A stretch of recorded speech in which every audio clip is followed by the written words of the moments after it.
lilladzina amanu walladzina jahadu fi sabilillahi bi amwalihim wa anfusihim. Asyhadu an la ilaha illallah wahdahu la syarikalah wa asyhadu anna Muhammadan abduhu wa rasuluh la nabiyya ba'dah, amma ba'd. Hadirin jamaah subuh Masjid GSI rahimakumullah.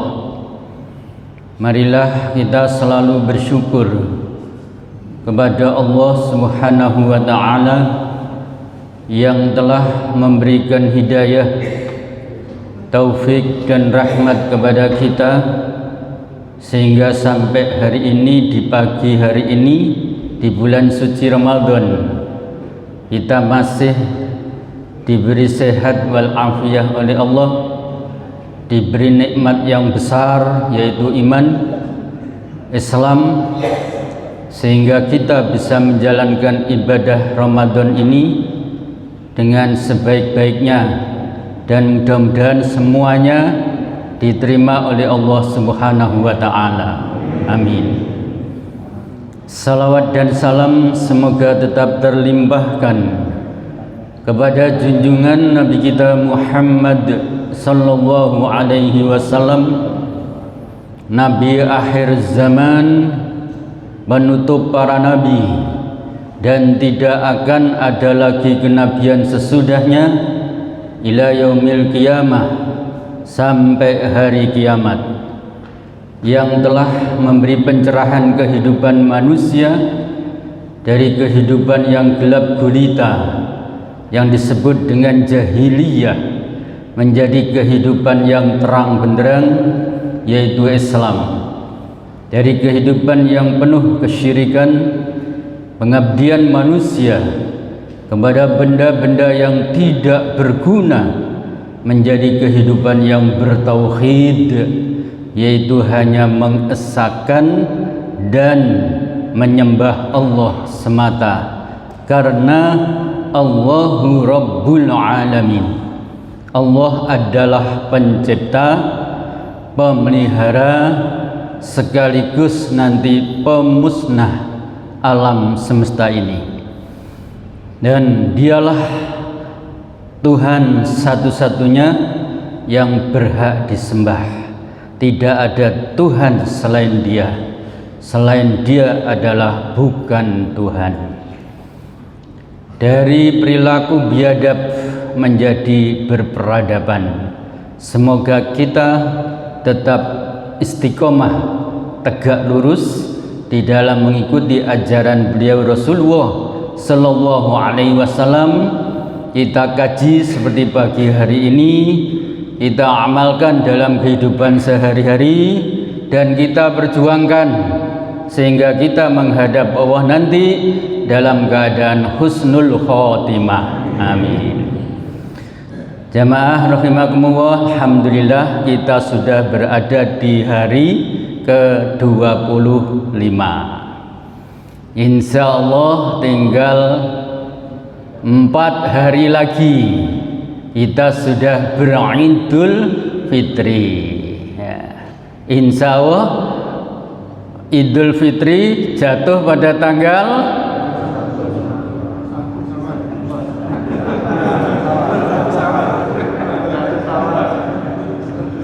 ya, yang betul 1 Syawal, pasti itu ya, bertepatan dengan tanggal 21 April, hari Jum'ah insya Allah. Dan itu sudah insya Allah ditetapkan secara hitungan yang hisab atau hitungan yang pasti, karena hisab itu ilmu dari Allah dan ilmu dari Rasulullah. Jadi kalau ada yang bilang hisab bid'ah itu tidak pas. Hisab itu memang adalah perintah Allah, karena ilmu ihsab atau ilmu IPA itu menjadi bagian dari kita, dan bumi, bulan, matahari itu sudah tetap tetap peredarannya sejak dulu kala nanti sampai hari kiamat, tidak akan berubah, dan kecuali kalau dirubah oleh Allah berarti kiamat ya, itu ya. Baiklah, mari kita lanjutkan kajian kita. Saya dibagi untuk menjelaskan tentang fikih wasiat ya. Fikih wasiat itu adalah fikih tentang membahas wasiat. Nanti akan kita bahas satu pengertian wasiat, yang kedua hukum wasiat, yang ketiga rukun wasiat, yang keempat sebab-sebab batalnya wasiat. Yang pertama, hadirin yang dirahmati oleh Allah, pengertian wasiat itu adalah suatu pesan yang mengandung kebaikan yang akan dijalankan ketika seseorang sudah meninggal dunia. Jadi pesan kebaikan yang akan dilaksanakan setelah yang berwasiat itu meninggal dunia. Kata wasiat itu berasal dari bahasa Arab waso, wawu sot ono yae layinah akhir. Ya layinah itu sakjane alif, tapi di model koyok ya cuma orang no titik itu jenis ya layinah, atau namanya yaitu alif layinah juga bisa, alif bengkong ya. Jadi orang dulu bilang yai itu ini jenis alif bengkong ya. Waso yang berarti menyampaikan, waso wasiat, atau memberi pesan bisa juga, atau pengampuan, itu makna secara bahasa dari wasiat. Nah, yang dimaksud ialah seperti yang saya jelaskan awal tadi, tapi dengan kata lain, wasiat itu biasanya yang paling banyak menyangkut harta. Ini yang paling banyak. Sehingga pengertian lain, wasiat itu adalah harta yang diberikan oleh pemiliknya kepada orang lain setelah si pemberi wasiat itu meninggal dunia. Jadi yang umum itu harta, tapi ada wasiat lain. Sumber hukumnya, dasar hukumnya ialah firman Allah di dalam surat Al-Baqarah ayat 180. Surat Al-Baqarah ayat 180. Allah berfirman, A'udzu billahi minasyaitonir rajim. Kutiba 'alaikum idza hadara ahadakumul mautu in taraka khairal wasiyatu, atau dibaca khaironil wasiyatu lil walidaini wal aqrabina bil ma'ruf haqqan 'alal muttaqin. Kutiba diwajibkan, alaikum kepada kamu semua, idza apabila hadoro hadir, ahadakum salah satu dari kamu atau salah seorang dari kamu, al mautu mati.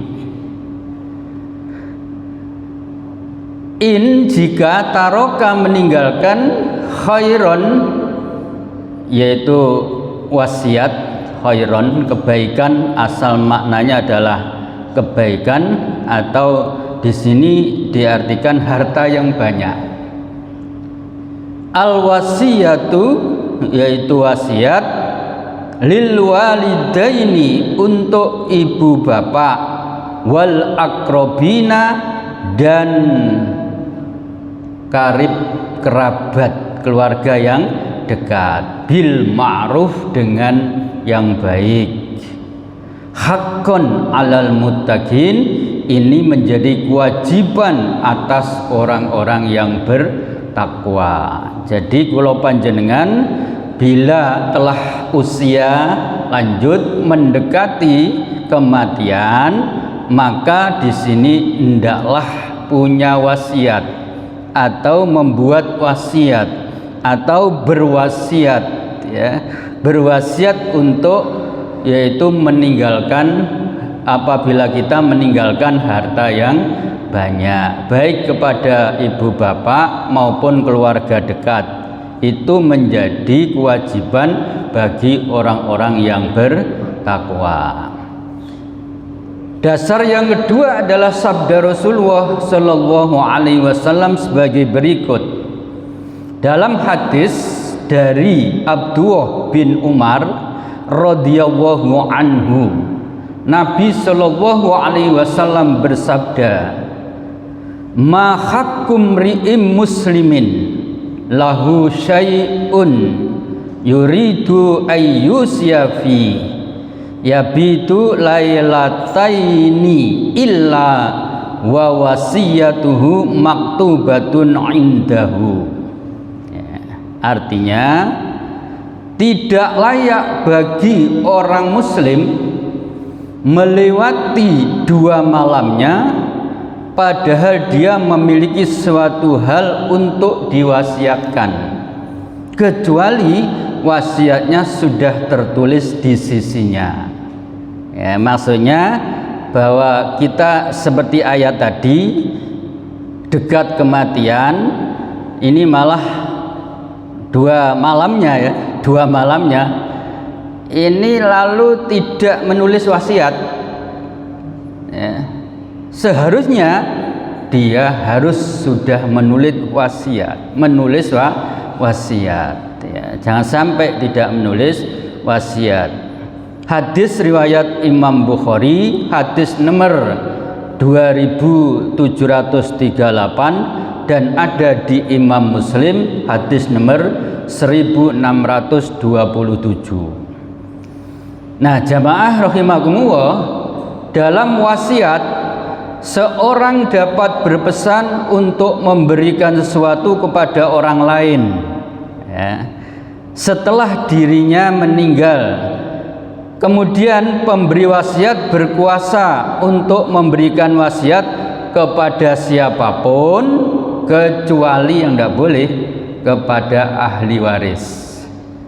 Jadi tidak ada wasiat kepada ahli waris, ya, karena ahli waris itu sudah berhak mendapat warisan. Ya, wasiat harus selain ahli waris, artinya yang tidak berhak menerima harta waris.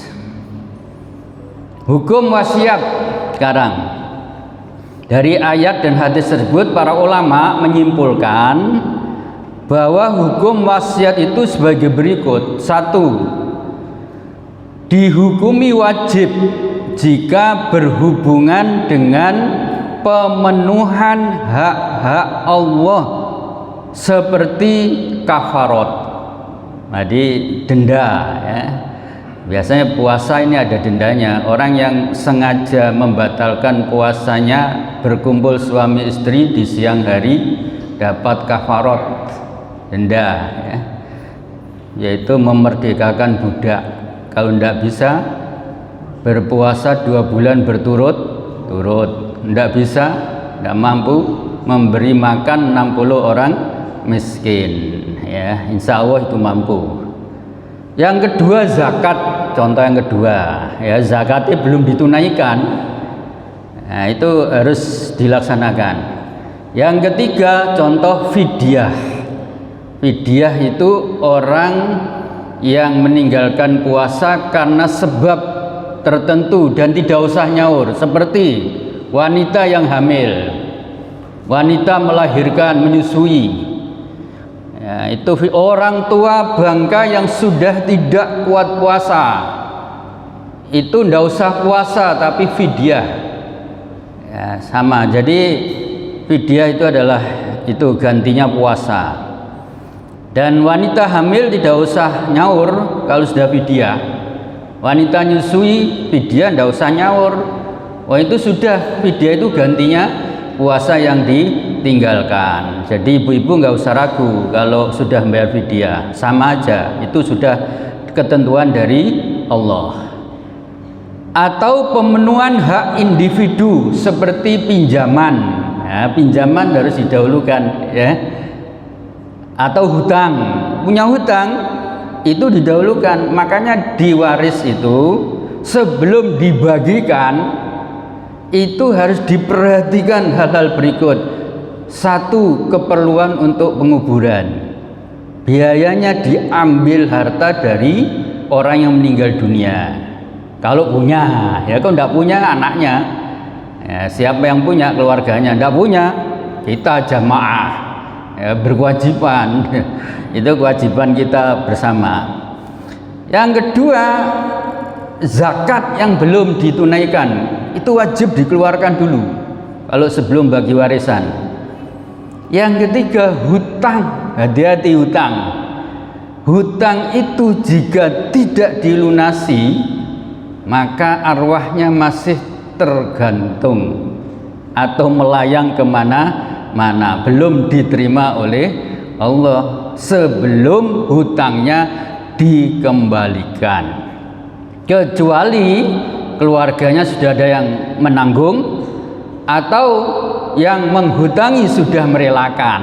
Nah itu bisa, insya Allah yang sodakoh pahalanya luar biasa, yang almarhum atau almarhumah sudah diampuni oleh Allah. Nah, ini penting ini. Jadi kalau hak Allah dan hak individu, wasiat hukumnya wajib, harus dilaksanakan, tidak boleh tidak. Ini pemahaman yang pertama menurut para ulama. Yang kedua, dihukumi sunnah, ya, apabila diberikan kepada saudara yang tidak memperoleh harta warisan, ya. Loh, apa ada keluarga tidak ada? Namanya keluarga itu kan ada 3 macam, ada keluarga dekat, ada keluarga jauh, ada ashabul asobah, ya. Jadi itulah yang keluarga jauh itu tidak dapat secara hukum waris. Maka kalau ada wasiat, ya tolonglah itu sepupumu itu, ya kasihlah sekian, pesannya begitu. Maka ini sunnah, artinya dikasihkan tuh lebih bagus, afdol. Karena sunnah, andai kan tidak dikasihkan tidak dosa, cuma cek kebacote ya. Nah, wong diwasiati bapake kok kaya ngono kok ora dikasihkan, ya itu berarti serakah, you know. Serakah kaya wong Kementerian Keuangan, ya. Masa 349 triliun, ya Allah sak menoke, ya. Iku dirupano duit no kene ora cukup di masjid GSI. Nah, kemudian yang ketiga ya tadi, yang kedua sudah ya, yang ketiga saya pindah halaman. 3, dihukumi haram, ya, haram apabila diberikan pada sesuatu yang mengandung kemaksiatan, ya. Karena ini ada hadis menjelaskan bahwa dari Ali radhiyallahu an, yaitu la ta'ata li makhlukin fi maksiatillah. Tidak ada taat terhadap makhluk yang maksiat kepada Allah. Maksiat itu artinya tidak sesuai dengan aturan Allah. Jadi tidak boleh wasiat untuk maksiat. Contohnya apa? Banyak, ya. Nanti kalau saya meninggal, itu tanah sebelah itu dipakai untuk mendirikan tempat. Itu ya sudah dijawab, Bapak. Ya, jadi tempat yang maksiat, ya, boleh. Yang keempat, yang terakhir, dihukumi makruh jika wasiat jumlahnya sedikit sementara ahli warisnya banyak. Itu aja dunyane titik isek wasiat padahal ahli warisnya oke. Karena itu yang utama itu ahli waris dulu. Nah, kalau masih cukup boleh wasiat kepada yang lain. Dan wasiat itu kalau ada ahli waris dan hartanya banyak tetap terbatas, tidak boleh lebih dari sepertiga harta yang dimiliki, maksimal sepertiga.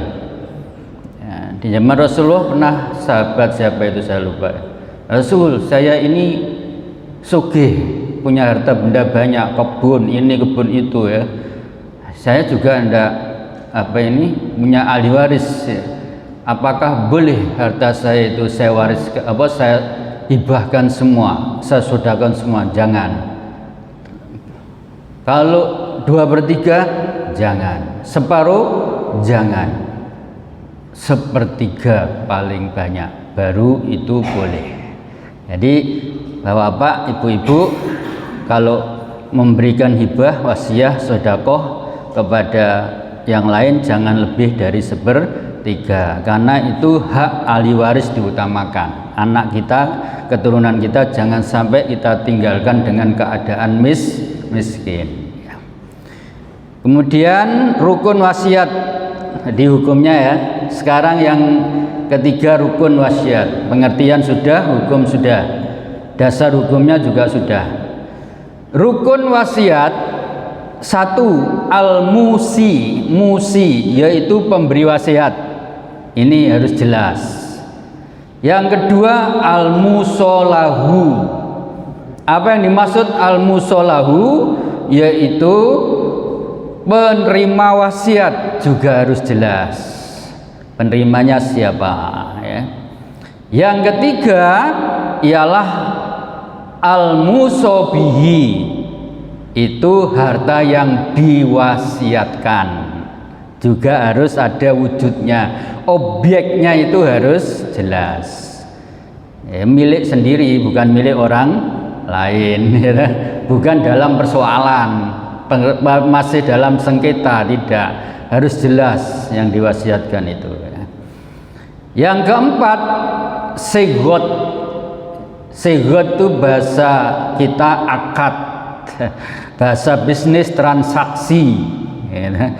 Itu yaitu lafaz yang digunakan dalam wasiat, seperti saya wasiatkan sepertiga hartaku untuk si fulan setelah kematian saya. Itu namanya akad ya, dan harus ada saksinya ya, supaya jelas. Karena setiap transaksi itu menurut Al-Quran surat Al-Baqarah ayat terakhir itu harus dicatat ya, dicatat dan juga harus ada saksi. Jadi itu rukunnya ada 4 bapak-bapak ya, ibu-ibu, saudara. Al-musi yang berwasiat, al-muso penerima wasiat, musobihi harta yang diwasiatkan, segot akad wasiat atau transaksi wasiat, perjanjian wasiat. Kemudian yang berikutnya adalah batalnya wasiat. Wasiat bisa batal. Wasiat bisa batal apabila orang yang diberi wasiat membunuh orang yang memberi wasiat. Jadi diberi wasiat, kesuwen ngenteni mati. Ya diracun. Lah itu menurut agama Islam dibatalkan. Tidak berhak orang seperti ini dikasih wasiat, maka wasiatnya dibatalkan. Sama dengan ahli waris, Bapak Ibu, jika keluarga kita semula berhak menerima waris karena keturunan kita yang segaris keluarga dekat, tahu-tahu dia membunuh ayahnya atau ibunya yang akan mewariskan hartanya, maka anak tersebut menurut agama tidak berhak mewarisi, ya. Itu harus dibatalkan walaupun anaknya, ya, tidak boleh. Itu ada hadisnya, ya. Murtad juga tidak boleh. Dulu Islam tahu sebab tertentu lingkungan katut keluar dari Islam, maka anak tersebut juga tidak berhak menerima warisan dari orang tuanya. Kalau mau diberi boleh, tapi sifatnya bukan hak. Beda kan hak dengan pemberian.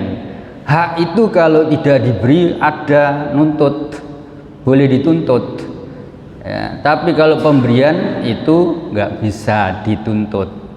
Mau diberi atau tidak urusan yang punya harta, ya, nggak bisa nuntut. Tapi kalau hak itu bisa nuntut. Nuntutnya di mana? Di pengadilan agama.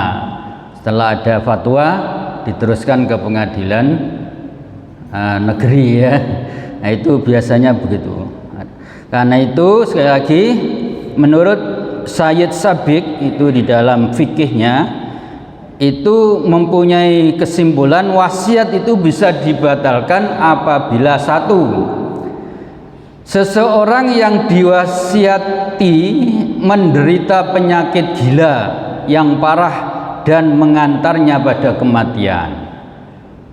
Dulu sehat walafiat, ketika diwasiati enggak taunya satu sebab Allah mengendaki lain, takdir menentukan dia gila, ya. Orang sudah hilang akal, tidak mukallaf lagi, artinya secara hukum batal kan gitu, ya.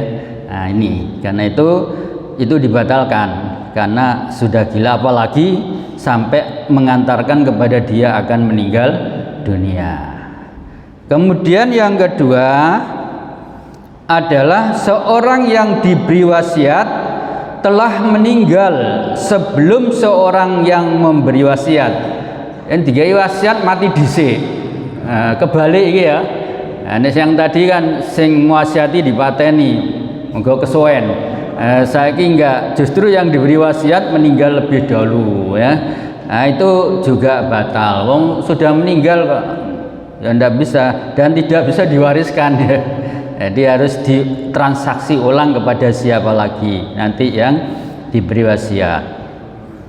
Yang ketiga, bila yang diwasiatkan itu barang tertentu yang rusak sebelum diterima oleh orang yang diberi wasiat. Nah, ini barangnya mungkin barang rusakan, ya.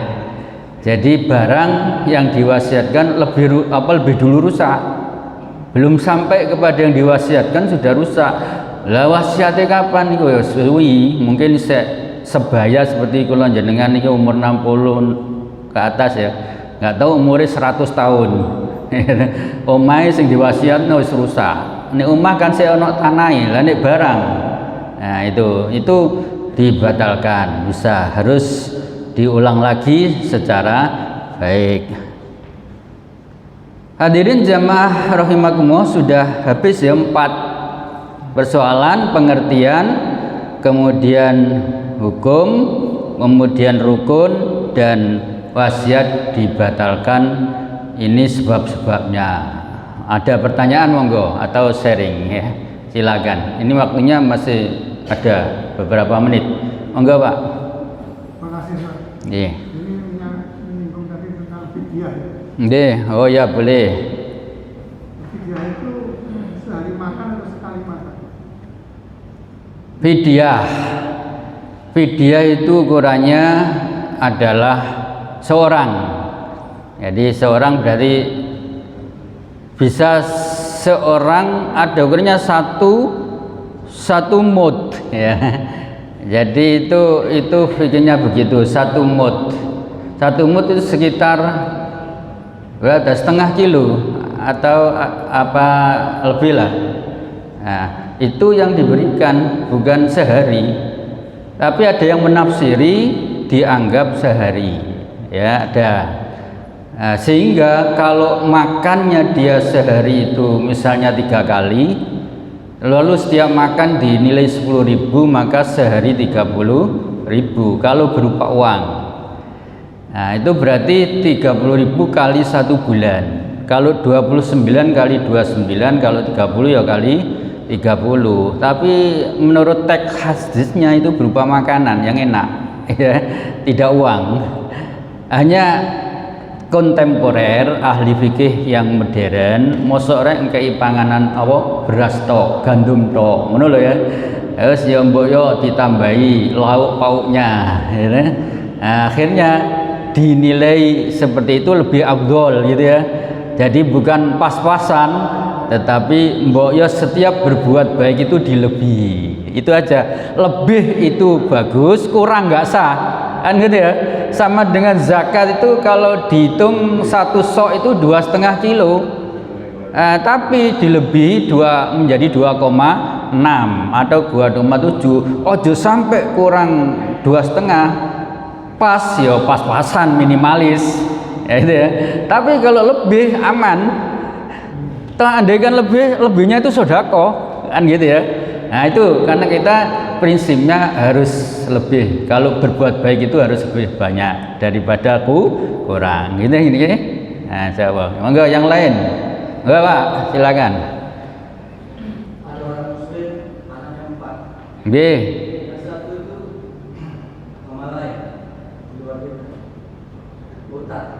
Hutang. Kemudian ada yang meninggal, dia menuntut karena anak dan walaupun dia ke pengadilan negeri bukan pengadilan. Akhirnya pengadilan memutuskan terus bagaimana tentang dia dalam motor. Orang muslim anaknya 4. Kemudian yang 1 murtad. Lalu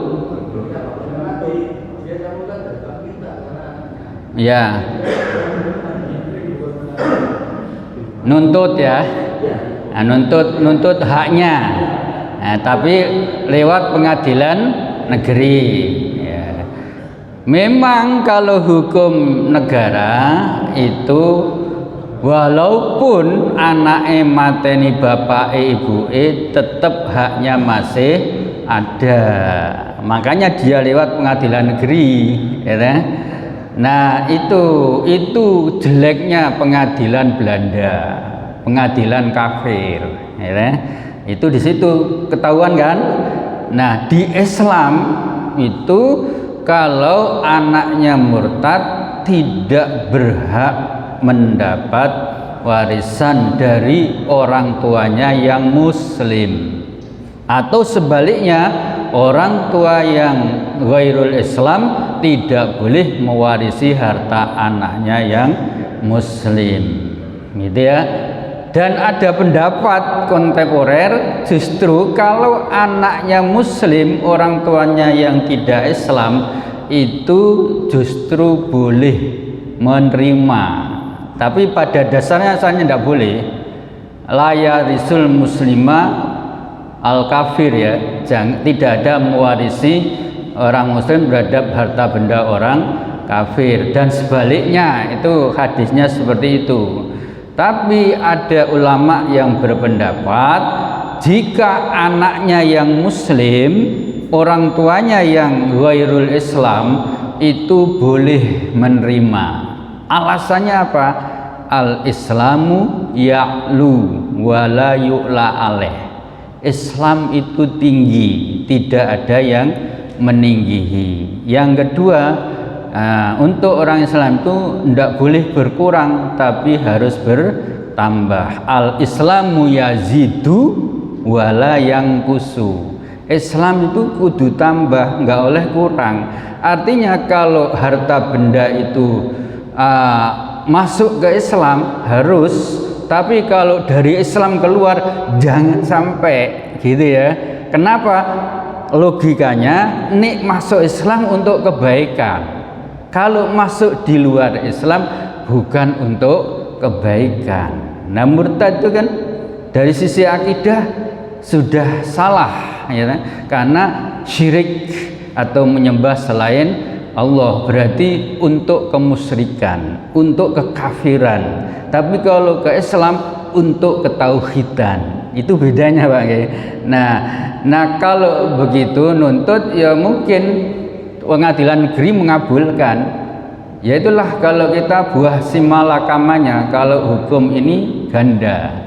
Mestinya pengadilan negeri itu adalah mengembalikan untuk supaya minta fatwa di pengadilan agama. Nah, nanti pengadilan negeri yang memutuskan berdasarkan fatwa itu. Biasanya begitu. Nah, jadi kalau orang Islam pembagian warisannya itu lewat fatwa dulu pengadilan agama. Yang memutuskan pengadilan negeri. Jadi dua-duanya kuat ya. Jadi penentuannya itu pengadilan agama, punya keputusan juga dari pengadilan negeri. Itu kuat. Nah, mesti paham karena itu menjadi hukum bagi umat Islam. Itu Pak ya.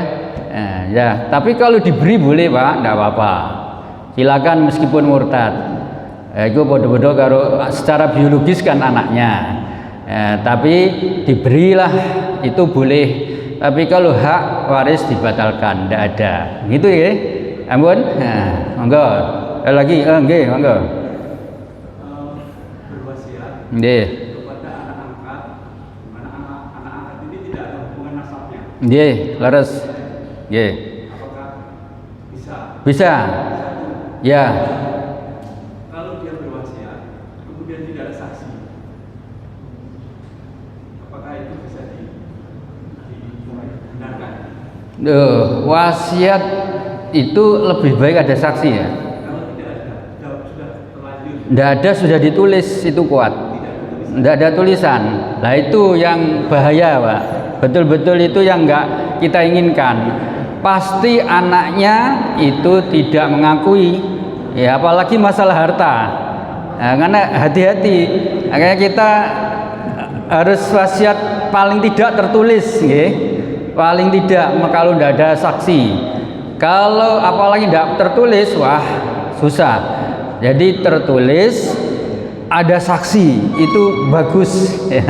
Karena itu juga ajaran Islam. Saksi itu di dalam Islam minimal 2 kalau laki ya. Dan tidak ada saksi perempuan. Semua saksi itu laki, hukum apapun ya, tapi yang benar saksi itu adalah laki. Itu ya. Saya kira gitu Pak. Hati-hati nanti, khawatirnya nanti tukaran. Kata anak angkatnya, lu saya dulu sudah diwasiati mau dikasih bapak ya. Lu kapan, mana buktinya? Nggak ada. Ya sudah gitu. Tapi ini anaknya baik-baik, ya mungkin akan bertanya. Terus dia mungkin akan menyumpah ya. Kalau dia berani bersumpah ya demi Allah, betul-betul bapak dulu mewasiati supaya saya ini diberi harta sekian gitu ya. Anaknya api-api ya sudah, enggak apa-apa, gitu aja. Nek sing akeh kan enggak begitu Pak nggih. Rata-rata kok enak ora dudu apa-apane bapak wis biyen enggak terima kasih wis diingoni mulai kecil sampai jadi kuliah sampai iso ndek omah ndek apa kok isih macem-macem. Bisa juga kan ngaten nggih. Nah, oleh karena itu monggo ditulis sing sae. Bapak yang ahli hukum itu kan paham ya. Pasti itu ini kata yang ahli hukum ini ya. Nah, oleh karena itu itulah memang hukum itu harus ada bukti. Tidak ada bukti tidak apa dianggap tidak ada perbuatan. Nggih, ngaten nggih. Tapi wasiatnya sah. Sah, wasiatnya sah. Nggih. Iya, sah wasiatnya. Ya, lisan itu sah. Meskipun tidak tertulis, jenengan sudah angsal pahala. Urusan gak dilakoni karo yang diwasiati, berarti sing dosa wasiati. Faman badalahu ba'da sami'ahu fa innama ismuhu alal ladina yubaddiluna. Surat Baqarah. Ya. Siapa yang diberi wasiat kemudian tidak dilakukan, diganti, tidak sesuai dengan wasiatnya, maka dosanya ditanggung oleh yang mengganti. Loh, jelas ya. Itu Al-Baqarah 200 berapa? 180 berapa itu? Agak lupa ya. Jadi ya. Amam badalahu ba'da masami'ahu fa innama ismu 'alal ladina yubaddiluna. Nggih. Sudah. Ampun wonten malih. Ibu-ibu minut ya, minut bapak-bapak. Atas waktunya sudah habis dan bisa jenengan yang biasa sholat sunnah suruh silakan. Itu insya Allah pahalanya sama dengan ibadah umroh atau ibadah haji. Cukup sholat 2 rakaat setelah matahari terbit seperempatnya lagi ya, jangan langsung. Itu yang bagus, matahari terbit ditambah 10 sampai 15 menit. Itu yang bagus, supaya tidak ngepas pada saat terbit matahari. Terima kasih atas segala perhatian. Semoga kalau panjenengan paringi sehat wal afiat oleh Allah, panjang umur, cukup rezeki, bisa mengamalkan ibadah dengan sebaik-baiknya sehingga kita nanti husnul khotimah. Nasrun minallah wa fathun qarib. Wassalamualaikum warahmatullahi wabarakatuh.